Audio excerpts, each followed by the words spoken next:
Welcome to my show. Welcome back to the show. I'm your host, Rosie Talley, children's author and history lover.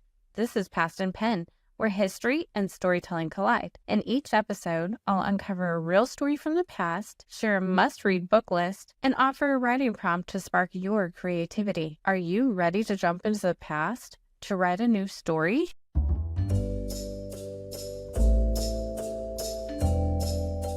Our story begins in 1888 in Germany. The streets are made of cobblestones. People get around in horse-drawn carriages, and the idea of a car still sounds like something out of science fiction. But one woman wasn't waiting for the future to arrive. She drove straight into it. Her name was Bertha Benz. You might have heard of the Mercedes-Benz car, but did you know it was Bertha who made history by taking the very first road trip in a motor car? She believed in the invention with all her heart. To her, the strange, horseless carriage held the promise of a better way to travel, faster, simpler, and she was determined to prove it to the world. Bertha Benz was known for her ambition and fascination with new ideas in engineering. She came from a well-educated family and was highly intelligent, but at the time, women were not allowed to attend university. Even though she was shut out of formal schooling, she remained deeply interested in how machines worked, and she played a major role in supporting her husband Carl Benz's work. On one August morning, Bertha packed up her two teenage sons, left a note for her husband, and drove 66 miles to her childhood home. Today, that trip would be no big deal, about an hour by car, but back then, the idea of traveling by machine alone was wild, and it took her roughly 12 hours. The road wasn't smooth, not in any sense of the word. She ran into problems. The fuel tank ran dry because there was nowhere to buy fuel. What did she do?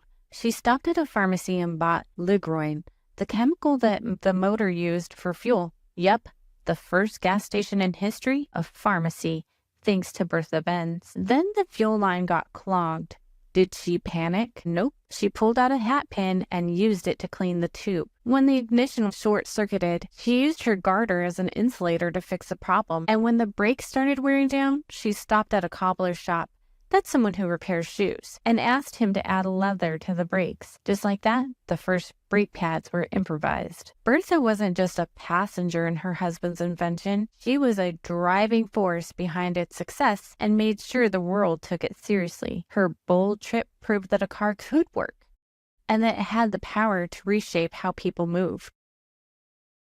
Without Bertha's daring journey, the automobile might have stayed locked away in a workshop, but thanks to her unshakable confidence, the world began to move forward. And speaking of moving forward, have you ever heard of the Michelin guide? It all began in the 1900s with two brothers named Edward and Andre Michelin. They owned a company that made tires, but here's the thing, cars were still pretty new and not many people were driving them yet. The brothers had a clever idea. They wanted more people to hit the road so they'd wear out their tires faster, and then they would need to buy new ones. So how would they do that? To help, they created a little red book called the Michelin Guide. It was packed with the useful stuff like maps, tips on how to fix a car, and even a list of places to eat and sleep across France. At first, they gave their guide away for free to encourage more driving. The guide became so popular that over time, it started to include ratings for restaurants, and that's where the famous Michelin stars come in.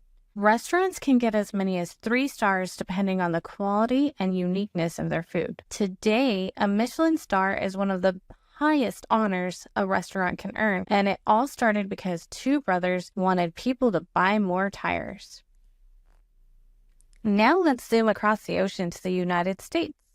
In 1913, something big happened. The first highway stretching across America opened, the Lincoln Highway. The idea came from Carl G. Fisher, an inventor and car enthusiast who wanted to connect the country with a single road. Originally, it stretched about 3,400 miles, and it ran all the way from Times Square in New York City to Lincoln Park in San Francisco.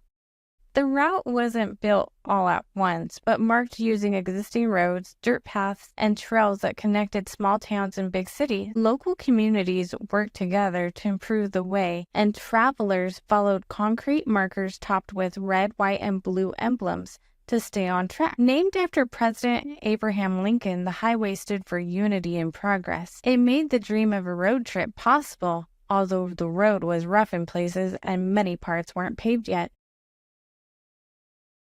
In fact, in 1919, just a few years after the highway opened, the U.S. Army decided to test whether military vehicles could actually make it from coast to coast. They sent a convoy of trucks and equipment, along with a young officer named Dwight D. Eisenhower, on a grueling 2-month journey along the Lincoln Highway. Vehicles got stuck in the mud, bridges collapsed, and sometimes the convoy had to build the road as they went. The trip revealed just how bad the roads really were and how much the country needed something better. Years later, Eisenhower would remember that trip when he helped create the interstate highway system. By the 1920s, families started piling into their cars and hitting the open road. They didn't have GPS or fast food, and rest stops were few and far between. People packed picnic baskets, brought extra tires, and hoped their cars wouldn't break down in the middle of nowhere.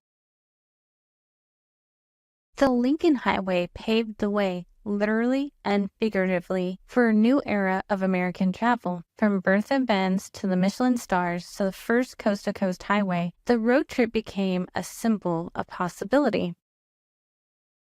It's time for a read trip.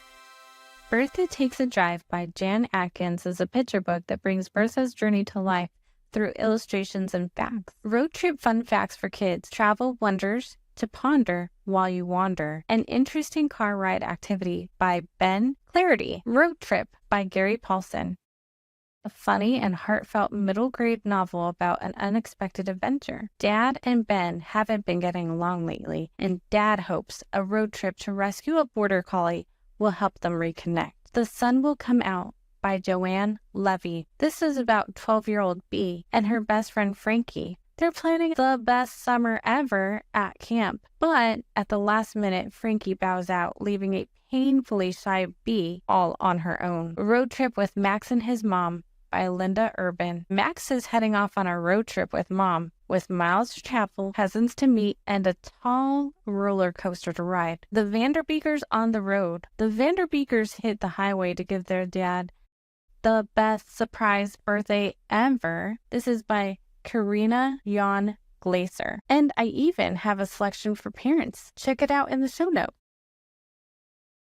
Let's fuel your imagination with today's writing prompt. Imagine your Bertha Benz setting off on the world's first long-distance car trip in 1888. Tell the story of your journey from Bertha's perspective. What do you see, hear, and feel? How do you handle the unexpected challenges you face along the way? Send your stories and pictures to pastandpen@gmail.com, and I might feature them on a future episode. Thank you so much for joining me as we explore the past and let our pens do the talking. If you're watching on YouTube, don't forget to hit that thumbs up button. If you're listening on your favorite podcast app, leave a review. It helps more curious minds like yours discover the show. You can find the sources, the reading list, and the writing prompt on my website. The link's in the show notes. And hey, if you know someone who'd enjoy this, share it with them. New episodes drop every other Tuesday at 4 p.m. So let history repeat itself and tune in. And if you're looking for a summer reading adventure, look no further than Wander and Wonder, a literary adventure. It's a road trip that's powered by stories and designed to be a book club for kids and their grown-ups. It's packed with recipes, discussion questions, writing prompts, hands-on activities, and of course, good books. Check out the link in my show notes. And remember, whether you're hitting the highway or reading from your own driveway, adventure is just around the corner. You can become a Patreon member to support the show. Starting at just $1, you'll unlock fun perks like birthday shoutouts, early access to new episodes, and even a chance to have your voice featured on my show. Each month, you'll receive a new password to use on my website, where you can record the answer to the question of the month. This month's question is, what's one special memory that you made this summer? I can't wait to hear your answers. Stay curious and keep writing your story. Subscribe to my channel.